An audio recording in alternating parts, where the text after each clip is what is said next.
नमस्कार. मराठी मायबोली कथा आपल्या यूट्यूब चॅनलवर तुमचं खूप खूप स्वागत आहे. 15 ऑगस्ट 1974. एक सायकल मजेत चाललेली लेडीज सायकल. ती वाडिया कॉलेजहून निघाली होती. ती कॅपिटल टॉकीजला. कॅम्पमध्ये तिथे बॉबी लागलेला.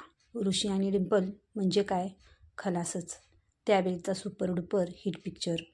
तरुण पोरापोरींच्या त्यावर उड्या पडत होत्या. यात नवल ते काय. लेडीज सायकल म्हणजे चालवणारी अर्थातच मुलगी होती. गोड अवखळ, पांढऱ्या रंगाचा चिकनचा कुर्ता घातलेली. पण तिच्या मागे कॅरियरवर अजून कोणी होतं. आणि ती कोणी एखादी मुलगी नव्हती, तर तो तिच्या वर्गातला एक मुलगा होता. पण नुसता मुलगा नाही. आताच्या जमान्यात सायकल नसते, दुचाकी असते. आणि तो पोरगा असा नुसता बसला नसता.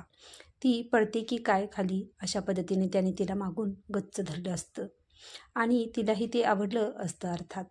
पण ही जुनी गोष्ट 1974 सालातली. म्हणजे ते काय दृश्य असेल याचा तुम्ही विचार करू शकता.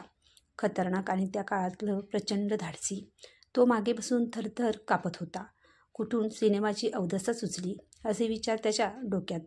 त्याच्या कापण्याने सायकलही हलत होती आणि चालवणारीचं डोकं हलत होतं. ए शहाण्या, जरा गप्प बस ना, नाहीतर तू चालव, तो म्हणाला. लेडीज सायकल आणि मी चालवू? डोकं बिकं फिरले का माझं?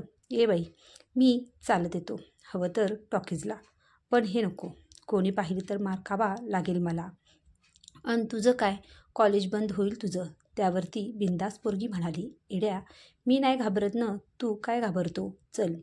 73ला आलेला तो बॉबी सिनेमा अजूनही गर्दी खेचत होता. पण आता मॅटिनीला आलेला. मॅटिनीमुळेच तर तरुण पोरांना परवडणारा. नाहीतर पैसे आणायचे कुठून? त्या काळात पिक्चर बघायला मिळणे म्हणजे लय लय मोठी गोष्ट. जणू एक सोहळाच. कॉलेजमध्ये सकाळचा कार्यक्रम झाल्यावर पोरं टाईमपास करत होती. त्या सोनेरी दिवसांचा आनंद लुटत होती. आणि तिच्या डोक्यात बॉबी आला. जायचं कसं? तिच्याकडे सायकल होती, याच्याकडे ती नव्हती. त्या काळात स्वतःच्या मालकीची सायकल म्हणजे, आणि पैसे तेही अर्थातच तिच्याकडेच होते. मग ती म्हणाली, आपण सायकलवर जाऊ या डबल सीट? तो म्हणाला, मी चालत येतो, वेळ आहे तेवढा. पण ती म्हणाली, नाही, आपण एकत्र जाऊया. बापरे, एकाच वेळी त्याला ते हवंसंही वाटलं आणि नकोसंही. त्याच्या अंगावर काठीही आले आणि रोमांचही. मग त्याने धाडस केलं.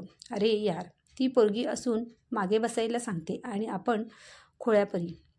इतक्या जुन्या दिवसातलं ते कॅम्प, डौलात नटलेलं, खिचाट गजबजाट अख्ख्या पुण्यातच नव्हता, तर कॅम्पची बातच न्यारी. मोकळे मोठे रस्ते, भरपूर हिरवीगार झाडं, जुन्या ब्रिटिशकालीन वास्तू, इतर पुण्यात क्वचित दिसणाऱ्या भारी मोटारगाड्या, पाऊस थांबलेला, चक्क कडक ऊन, पण आल्हाददायक वातावरण होतं. मोठा छान दिवस होता. त्यात त्याला ती अन तिला तो सोबत. अजून काय पाहिजे? Council hall, Poona club, blue Nile, Dorabjee एक एक ठिकाण मागे पडत होतं. West end talkies, Kayani bakery आणि शेवटी कॅपिटल. पडद्यावर राज कपूरने मुद्दाम साकारलेली लव्ह स्टोरी. त्यात तरुण वय, उसळत रक्त आणि सोबतीला प्रेम. तो सिनेमा दोघांनी किती पाहिला देवजाने, पण जेवढा पाहिला तो अख्ख्या थिएटरमधल्या प्रेक्षकांपेक्षा जास्त मन लावून पाहिला हे नक्की. ते बाहेर आले. तो म्हणाला, हा ऋषीचा रोल खरं तर मला मिळणार होता. राज कपूर बऱ्याचदा पुण्यात यायचा, कॅम्पमध्ये तर हमखास. त्यावेळी तो या रोलसाठी एक देखणा पोरगा शोधत होता. त्याला मी दिसलो मॅनेज बुक स्टॉलमध्ये. त्याला मी जाम आवडलो. पण ऐनवेळी त्याने ऋषीला चान्स दिला. पार्शलिटी. शेवटी पोरगाना तो त्याचा. त्यावरती म्हणाली, फेकाड्या, किती फेकशील रे? तुला माहिती आहे ना, झूठ बोले कौवा काटे. नुकत्याच पाहिलेल्या सिनेमातलं फेमस गाणं तिने त्याला ऐकवलं. अन कोणाला न कळलंसं ती पटकन त्याच्या गालाला चावली लाडाने. असं होणार असेल, कावळा असा चावणार असेल तर मग मी जास्त फेका टाकीन. तो म्हणाला. सायकलची चाकं अशीच फिरत राहिली. पण कधीतरी पंक्चर ते होतंच. एके दिवशी ती म्हणाली, राजा, सायकलला 2 चाकं असली तर ती कधी एकत्र येत नाहीत रे. ही गोष्ट ही जुनी आणि त्यात दोघांची जात वेगळी. 15 ऑगस्ट 2024. सकाळची प्रसन्न वेळ. रस्त्यावर सगळीकडे कार्यालय, शाळा, इथे जाणारी मंडळी. आवरून नटून थटून पोरं गणवेशाला कडक इस्त्री करून कॅनव्हासच्या बुटांना पांढरं पॉलिश करून शिक्षिका खास ठेवणीतल्या पांढऱ्या बिंड्या साड्या नेसून, गाड्या, मुलांच्या सायकली, यावर ध्वज, चौकात तिरंगा विकणारी गरीब पोरं, ठिकठिकाणी लागलेले पिक्चर्स. हे बरं असलं. गाणी बिना जोरात लावली की देशप्रेम दाखवण्याचा एक सोपस्कार सहजपणे पार पाडल्यासारखं वाटतं. पण एकंदरीत माहोल उत्साहाचा. कॅम्पमधल्याच एका शाळेत त्याने नातवाला ध्वजवंदनाच्या कार्यक्रमासाठी आज सोडलेलं. कार्यक्रम संपून त्याला पुन्हा घेऊन जाण्यासाठी तो वाट पाहत थांबलेला आणि त्याच्याजवळ एक कार येऊन थांबली.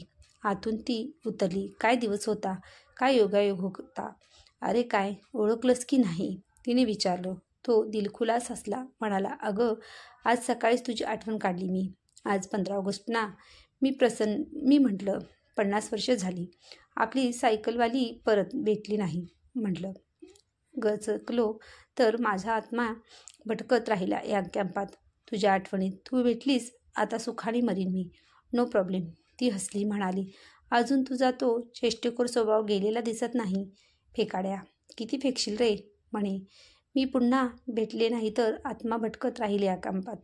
त्यावर तिचं म्हणणं कबूल असल्यासारखं तो म्हातारा गालात खट्याळ हसला, म्हणाला, झूठ बोले कवा काटे. त्यावर ती गोडुली म्हातारी चक्क लाजली. या वयातही कशी आहेस तू. आता त्याच्या स्वरात भिजलेपण आलेलं. मी छान आहे रे. मी आता दिल्लीला असते, पुण्यात येत नाही आता. काही प्रॉपर्टीची कामं होती म्हणून आले होते. आज वाटलं जरा फिरावं कॅम्पमध्ये सकाळच्या पारी. 15 ऑगस्ट आहे ना आज. त्याने विचारलं. माझी आठवण ती अजून जपून ठेवली आहेस का गं मनात. ती काहीच बोलली नाही. तिने फक्त एक नजर टाकली त्याच्याकडे करून. त्या नजरेत दुःख होतं, आठवण होती, आणि ते जुनं प्रेमही. आणि ती सायकल, ती आहे का गं अजून. त्याने खुळ्या अपेक्षेने विचारलं. हो तर ती सुद्धा आजही जपून ठेवली मी. पण तुला बसता नाही येणार आता त्यावर. तो गदागदा हसला, म्हणाला, जाड म्हातारी, तुला चालवता येणार आहे का आता, तेही डबल सीट. त्यावर पाणी भरल्या डोळ्याने ती म्हणाली, तसं नाही रे. ती सायकल आजही जरी जपून ठेवली असली तरी ते कॅरियर मी त्याच वेळी काढून टाकलं. ही माझी कथा तुम्हाला कशी वाटली हे मला कमेंटमध्ये नक्की सांगा आणि माझे चॅनल लाईक करा, शेअर करा, सबस्क्राईब करा. धन्यवाद.